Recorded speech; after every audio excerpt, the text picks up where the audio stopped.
Allez, c'est en principe la dernière vidéo pour vous donner des conseils et vous aider pour l'adaptation, enfin en tout cas les premiers jours de l'arrivée de votre nouveau compagnon.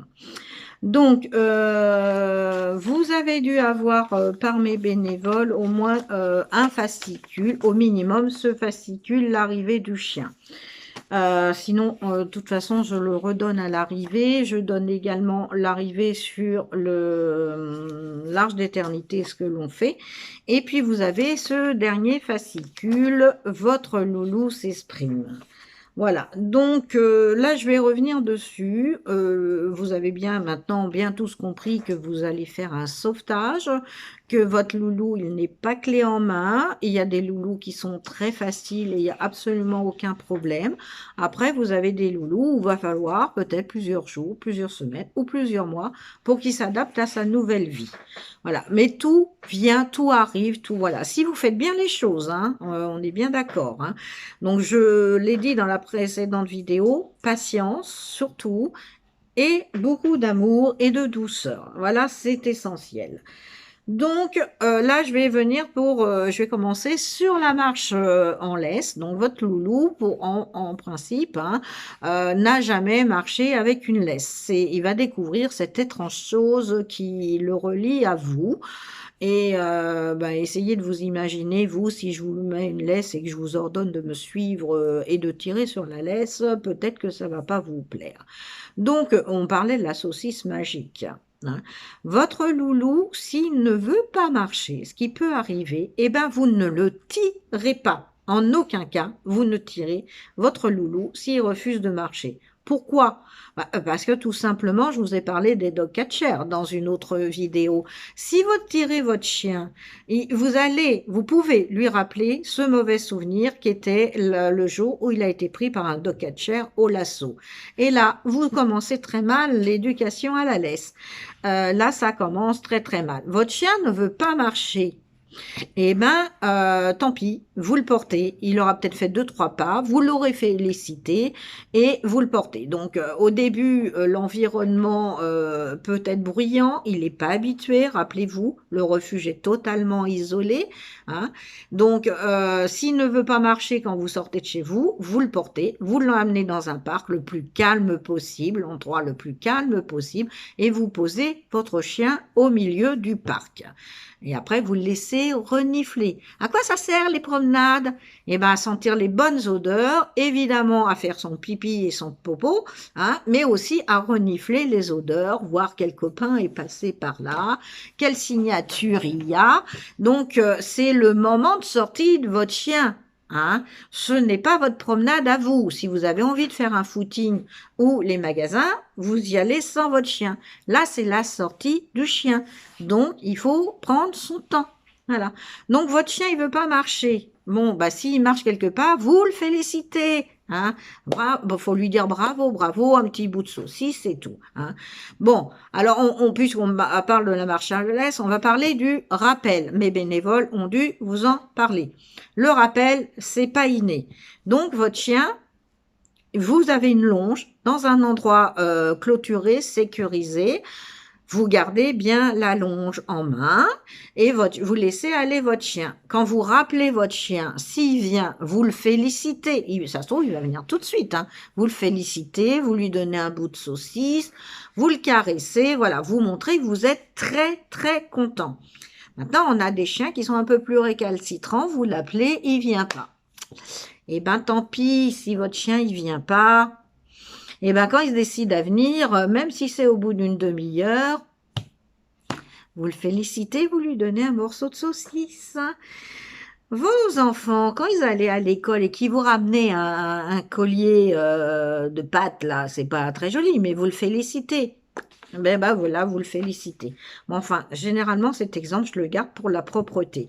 Du coup, on va venir à la propreté. Votre chien, il a toujours été habitué à faire ses besoins là où il a envie de les faire. C'est pas ça n'a jamais été un problème pour lui. Là, subitement, parce qu'il vit avec des 2 pattes, alors on n'est pas de la même espèce, hein, je le précise quand même, hein, on est 2 espèces différentes, ne mélangez pas tout, hein. Donc, votre chien, il a toujours été habitué à faire ses besoins sur commande. D'un seul coup, il se retrouve avec des deux pattes qui lui demandent de faire ses besoins à leur demande. Donc, bah, si le chien il a envie de faire pipi caca, bah, il est obligé d'attendre que monsieur ou madame se décide de se lever du canapé. Et bah, des fois, il peut pas attendre et il va faire ses besoins. À qui la faute, d'après vous? À votre chien ou vous qui n'avez pas voulu bouger? Bah, c'est vous la fautive ou le fautif hein, d'ailleurs. Hein. Votre chien, au début, il faut le sortir souvent parce qu'il n'est pas habitué à faire ses besoins. Pensez bien que le chien est le seul animal sur Terre à faire ses besoins sur commande. L'oiseau, il a sa cage, le chat a sa litière, le poisson, l'aquarium, le serpent, le vivarium, etc., etc. Le chien, il doit attendre le bon vouloir, votre bon vouloir. Donc, s'il n'est pas propre, soyez indulgent. Mettez une à l'aise vers la porte de sortie, mais soyez indulgent.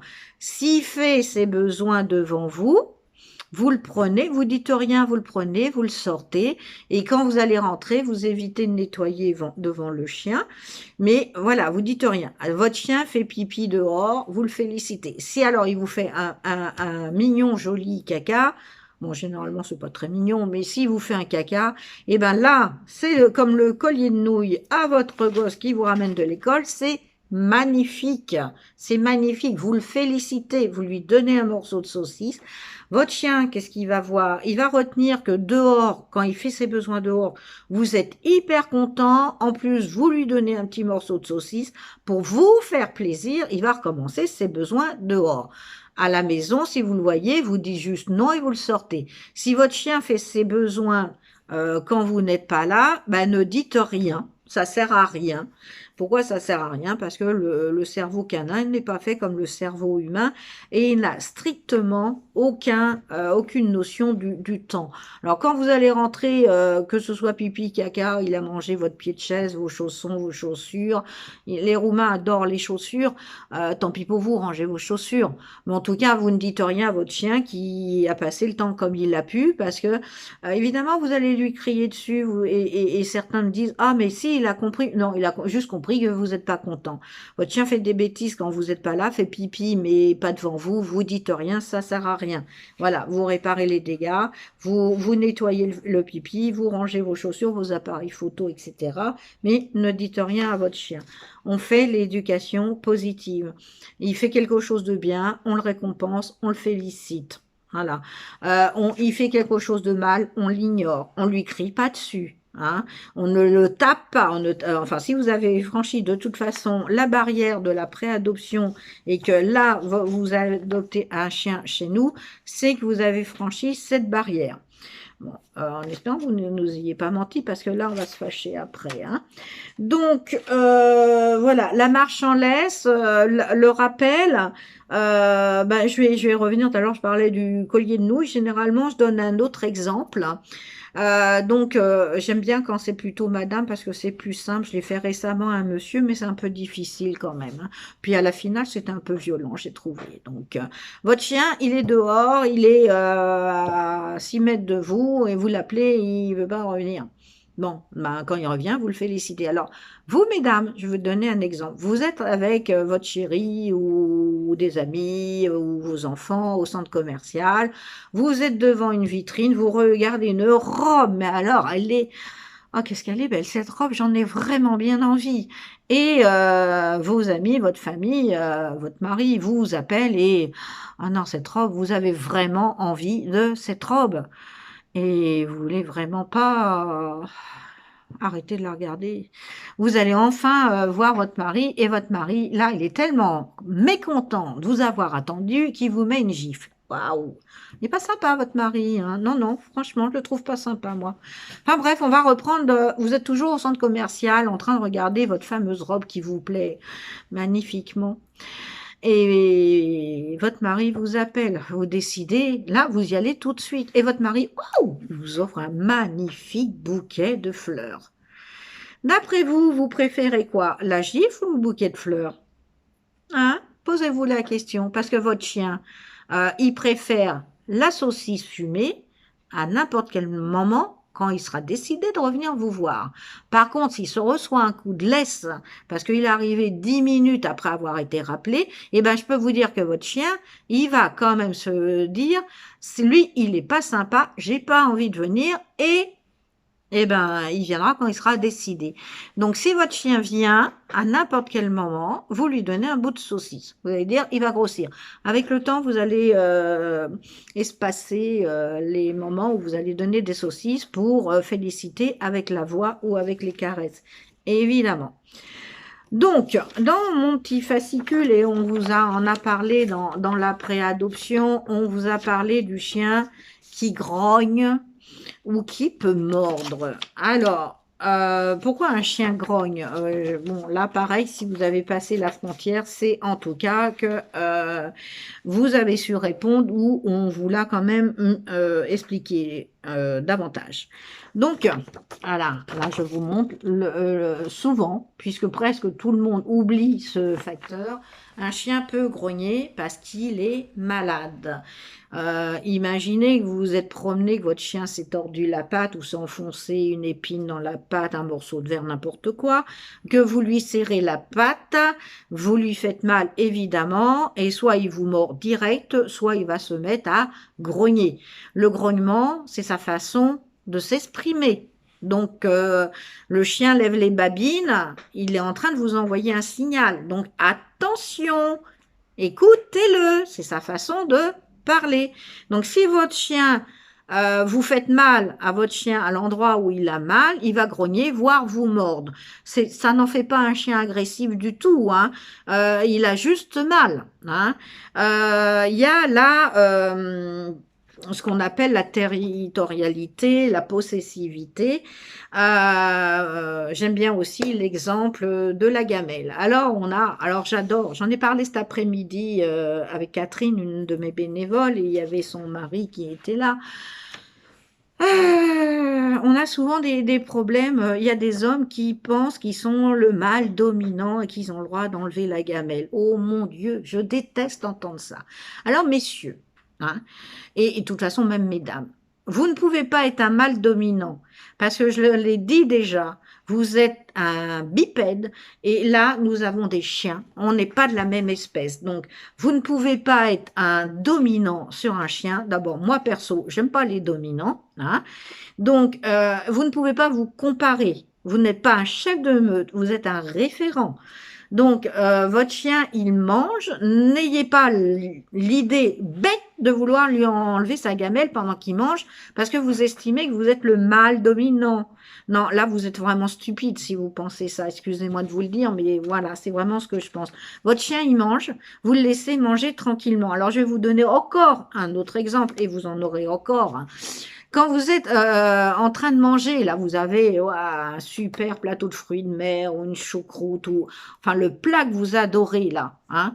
On vous sert ça, vous commencez à manger et puis la maîtresse de maison elle décide de vous enlever votre assiette rien que par plaisir de vous embêter. Vous appréciez vous là votre bonne choucroute que vous étiez en train de manger là, elle est en train de vous passer sous le nez. Eh ben non. Vous, le mâle dominant, vous râlez, hein, parce que vous n'êtes pas content qu'on vous ait enlevé votre assiette.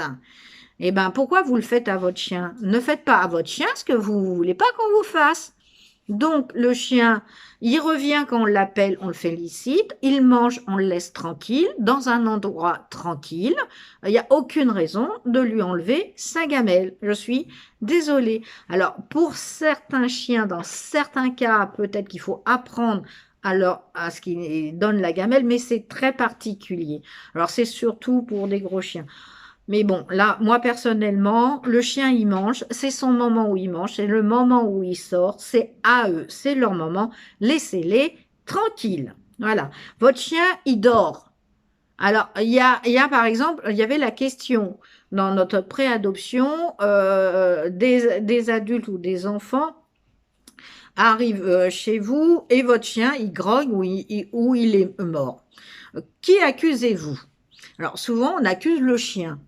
Bah, réfléchissez 5 minutes. Si on vous a posé cette question, ça serait trop simple. La bonne question, c'était les humains encore. Les humains ont eu tort. Parce que si le chien, il est en train de dormir tranquillement dans son panier et que des étrangers qui arrivent chez vous arrivent et ont décidé de toucher le chien, hein, bah qu'est-ce qu'il va faire le chien? Il est réveillé en sursaut, il peut mordre. Et le responsable, ce n'est pas encore le chien, c'est vous, l'humain, qui a fait n'importe quoi. Votre chien, il dort, laissez-le tranquille dormir. Vous, quand vous faites la sieste sur votre canapé, vous n'avez pas du tout envie qu'on vienne vous tirer les cheveux. Donc le chien, il dort, respectez votre chien, laissez-le tranquille. Voilà. Le chien, généralement, tout à l'heure j'en ai parlé un petit peu, quand il est réveillé, en tout cas, il va grogner, même s'il bouge pas la tête, hein, il peut lever les babines, rien que de soulever les babines, c'est un signal qu'il vous envoie, il est en train de vous dire stop. Donc si vous insistez, vous allez aller à la morsure, et le responsable, ce sera pas votre chien, ce sera vous qui avez pas compris votre chien, et qui n'avez pas bien compris les signaux. Donc, s'il vous plaît, faites attention à votre façon d'agir. Le panier, je vais y revenir. Hein. Le panier, c'est son dodo. Il doit être dans le coin qui ne soit pas passager dans votre salon. Généralement, vous mettez le chien dans le salon, jamais dans une entrée. Donc, le chien, il doit être dans un endroit où il n'y a pas de passage.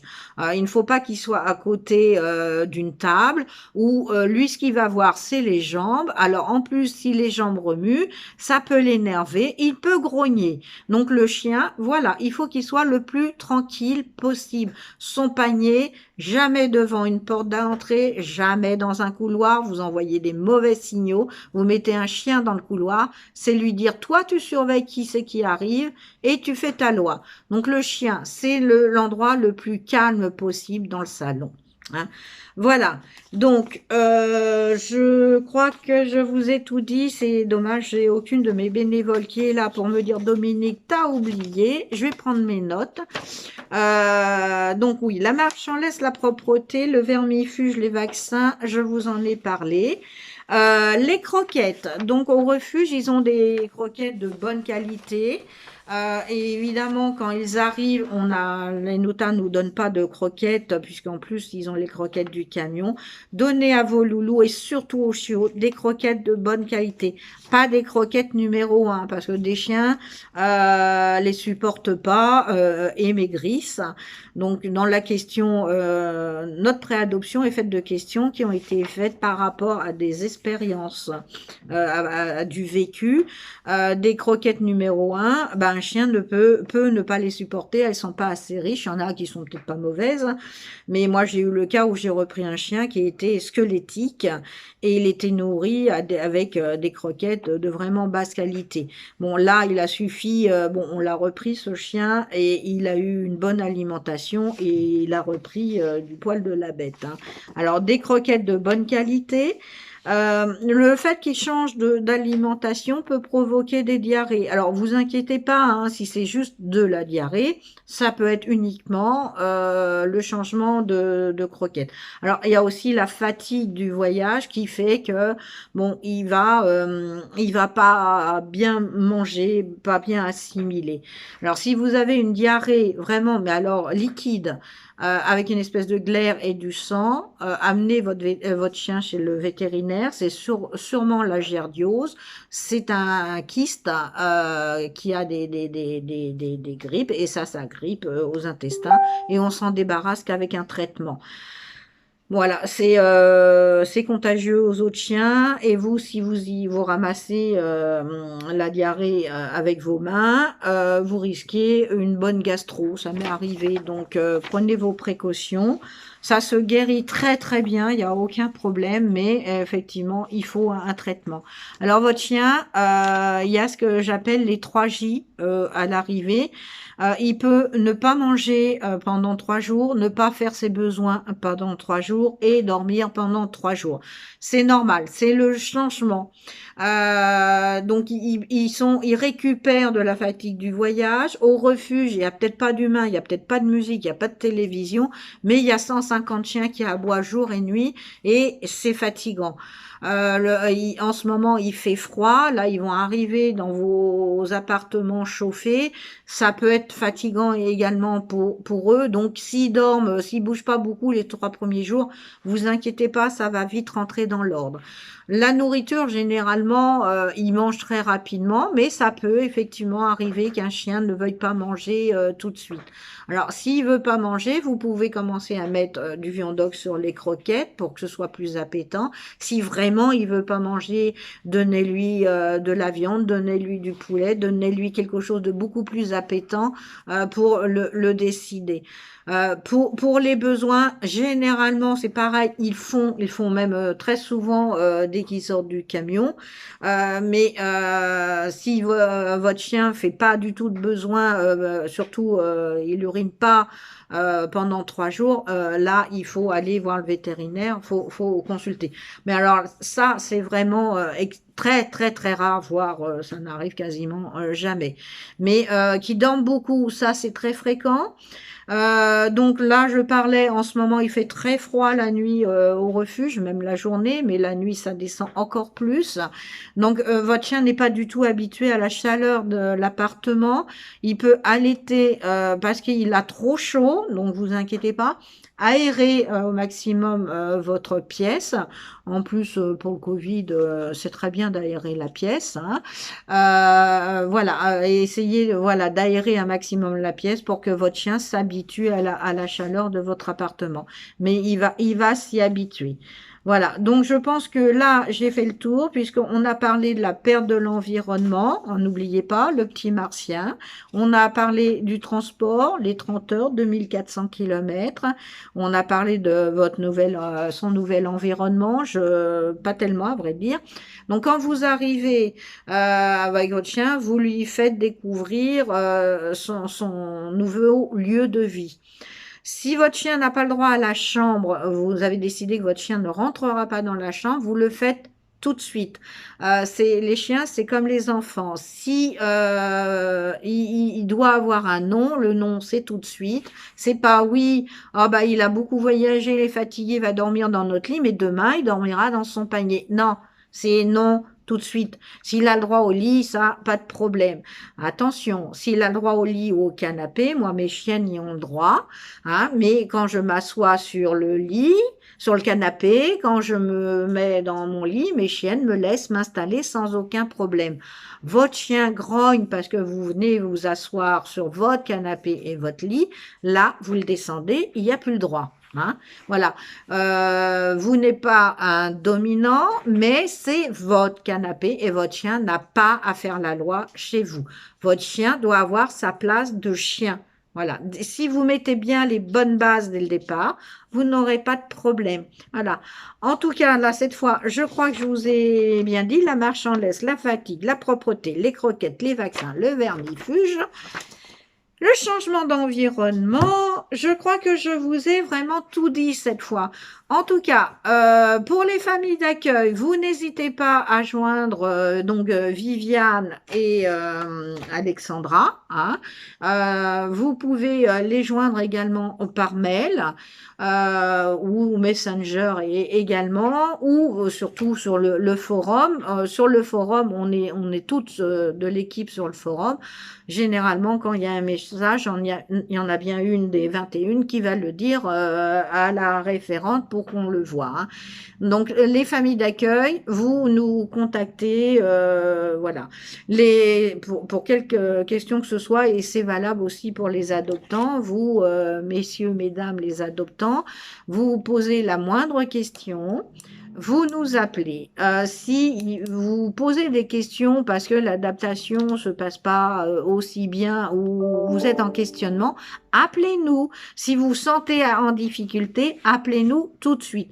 Alors, nous ne sommes pas des éducateurs canins.